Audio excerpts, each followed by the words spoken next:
might not recognize me right there. Right there. Oh, And that's my second brother.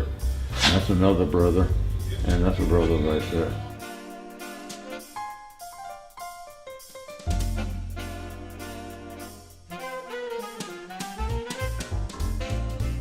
Born in a hospital, or were you born No, at home? I was born at home. You were born at home. And I weighed 3 pounds when I was born. My mother used to tell me I was so little they could put me in a coffee pot. Oh my gosh. Oh, And you just turned 101 December 8th. 101 December the 8th. December the 8th. When did you start Clemson? I was in the class of 41, graduated from the ROTC program, Okay. and they commissioned me a second lieutenant when I graduated from second there. And I got orders to go into the service for a year. 21 and a half years later, I got out. I was in the Army to start with. Decided I wanted to try to get transferred to the Air Force, and I got accepted for pilot training. And I was in 32 different places at the 21 and a half years I was in there. I retired from the Air Force, let me get this right, 1963. December 1963, on a Saturday morning, and I went to work here on Monday morning. Now tell me about, how'd you meet your sweet wife? Mr. Frog Reams, I was playing football, boys high school football team, and we went to Greenwood for a game, and we all players would ride in different cars with the people that had them. The car I rode down that end broke down, and they wasn't able to ride them back. So Mr. Reams put me in another car that my wife happened to be in down there. Oh. And he introduced me to my wife. And we courted for about 6 years before we got married. And you were married how many years? 70 years. How many children? I had 3 boys. What was it that just made you like her a lot? My wife, she put up with me, I guess. But she's the only girl that I ever dated. I had one date with a girl other than her, and we dated for 6 years before we got married. And then she rode a train from here up to Pine Bluff, Arkansas to marry me, because I was going through flying school at that time. And right now I've got 16 great-grandchildren. Two sons and 2 grandsons work here. And I'm very proud of the direction and the children. They all have been real good workers, and none of them have got into any serious problems over their life. They really look after me good, take care of me. So, April of 2000, I had 5 bypasses. They sent me out to Life Choice. Okay. Then after I got through the original program they have, I stayed in on my own ever since then. I didn't get exercise shoes today. I can't exercise much. Why did you decide to stay? Because they talked me into it. They said it's good, and I feel better. I mean, I feel a whole lot different when I go out there and exercise than I do if I happen to miss 2 or 3 lessons. Okay, Days so I go 3 makes days. you feel better. I go 3 days a week, Monday, Wednesday, and Friday. And you've been doing that for how many years now?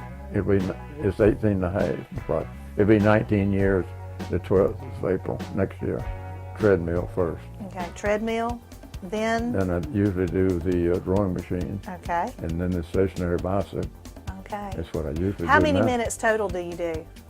Right now I do about 45. I used to do 90, but I cut it back some a while back when I had a little trouble. Okay. And now I usually do, I'm out there an hour, I a know. little more doing it all. All right, good job. 120 over 60. That's what it usually is. And it usually is. Always good. Yep.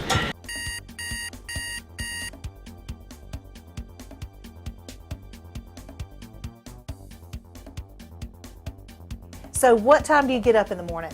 5:30. 5:30. And then do you come here what time? Come down, get down here about 7:30, 7:15 and 7:30. Then you come over to see us at what time? After all the men that get out to work at 8 o'clock, I come out there And you stay with us about an hour, hour and a half? about an hour and a half. I get back here an hour and a half or 2 hours after. What time do you leave from work? Usually when we close the business up, it varies, but usually it's around 5:30. But And if you the- stay till 5:30? Yeah, but if the men get busy doing something, they can't quit and all, we're open later than what. Okay. But if they all through by 5 o'clock, come in by 5 o'clock, we leave about 5:30 to go home. You're 101. You work, you drive, you have an active life, you've got a family. Is there anything, Jack, that you think has allowed you to live as long as you have? No, I guess my wife's taking such good care of me, don't you think? Yeah. It had. My life was not too good to start with. As I told you, my mother used to tell me I weighed 3 pounds when I was born, And that I had pneumonia twice before I was a year old, and they sat up with me all night thinking I wouldn't live through the night for the first year of my life. But after then, I've had a real good physical life. No problems much until I had these 5 bypasses. I've never been back to see a heart doctor but one time since I had those. And your family has done business here for... Well, my father started this business in 1914. Right. So over 100 years you've been helping the people in Anderson County. Well, the company has, I haven't done. Right. My daddy used to say, says, don't waste your money advertising. Just get out there and satisfy your customers, and you don't need to advertise. And I believe he was right, too. What advice have you got for people to live long? Well, going to work and living the life you live, I guess, and the type of life you live has got a lot to do with it. Do you think the Oh, exercise? yeah, exercise helps it. Yeah. I think, no doubt about that. Having a good woman. Yep. She really took good care of me, no doubt about that, too. But my mother was a good mother, too, and she really looked after. And you have good children, too, Oh, yeah. that have taken good care of their daddy. Oh, yeah. Oh, yeah. My 3 boys, they really are good to me and take care of me. So life's been good to Jack Glenn. Yes, sir. No doubt about it. I'm still living a good life.